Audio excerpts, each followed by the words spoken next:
Alright, I'm in this thing. I know each battery has 900 cold cranking amps, so it should have enough battery. But for some reason,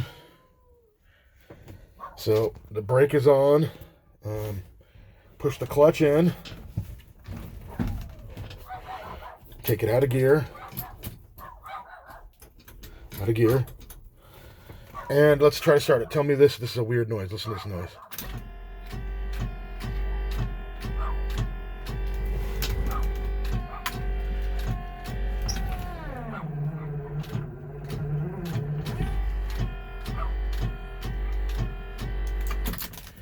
Anyway, I'm not sure what that is. It's like, almost seems like not enough juice, but I know there's enough juice, so any suggestions? I'm not sure what to do.